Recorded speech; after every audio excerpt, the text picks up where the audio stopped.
You are listening to another edition of Block Report Radio with the Minister of Information, J.R. Today, our guest is Gerald Pereira, who is a writer and someone who has lived in Libya and traveled extensively throughout the country. We're going to be talking about the newest U.S. war front, that one being opened up in Africa in Libya. Gerald, since the last time I've talked to you, Obama has authorized the U.S. military to drop bombs on Libya. What is your viewpoint of Obama authorizing this? Some people say it was an illegal authorization. But what is your viewpoints first on the fact that President Obama, the first black president of the United States, dropped bombs on Libya? Yes, I think this is sad because, to be honest with you, JR, I think deep down, President Obama is a very decent human being. But I think that his policy towards Africa and his policy toward Libya has been hijacked or is being influenced by the neocons, And I think that he's just, I don't think that he's really I think there are more powerful forces behind this.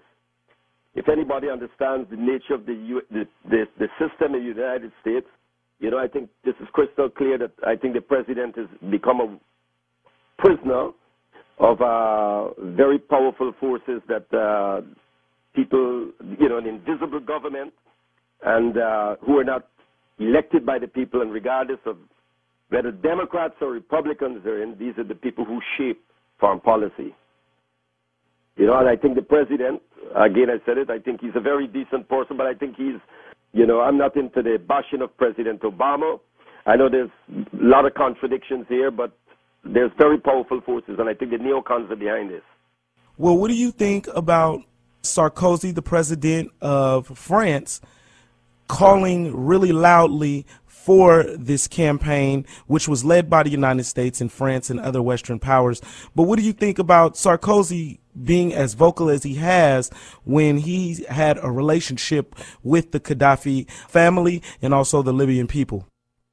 First of all, I think that the relationship that Sarkozy and France had with Libya is just one of convenience. I mean, it was all about oil and France's strategic interests, because France is interested, in taking Libya and those countries from the upper part of Africa out and put it into what is called a Mediterranean bloc, right? What they're hustling here to do is to redivide the carve up Africa, to break up the integrity. They don't want a Pan-African project. They want to break Africa up. And there are people, this is true, there are people in parts of North Africa, parts of Northern Africa, and in the Arab world who is committed to this. So, I mean, Sarkozy relationship, people like Sarkozy always wanted Gaddafi to go. They always wanted to destroy that revolution. But I think they were coming from, they realized that at the end of the day they had to deal with Gaddafi because Gaddafi has support at home. And that, you cannot compare Gaddafi to some other regimes in the area. So they had to do business with them, and, Libyan oil is important. Well, what do you think about the relationship that they said that Libya, or is it not true, that they said that Libya actually contributed to the campaign of Sarkozy and also the president of Italy? Yep. Is that true? As well as I know they dump a lot of money into the economy of England by way of a lot of Libyan students going to study abroad. And, of course, the regime in Libya pays for their education. Well, I've heard statements that, statements made by Saif Islam Gaddafi and a few others.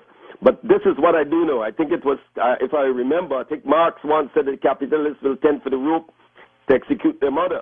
I think, all those people are interested in is everything is about money, everything is about economics, it's about oil and business. And when it comes, they can, they are not principled. These are not principled people. And I think, Gaddafi and the Libyan revolution understand these facets, these features of these people's mindset. I mean, for example, when Libya paid compensation for the Lockerbie bombing, they said we paid it. We took the thing, but we didn't commit the crime. Right. So they had to pay. They paid money to get the sanctions lifted, and they did that. So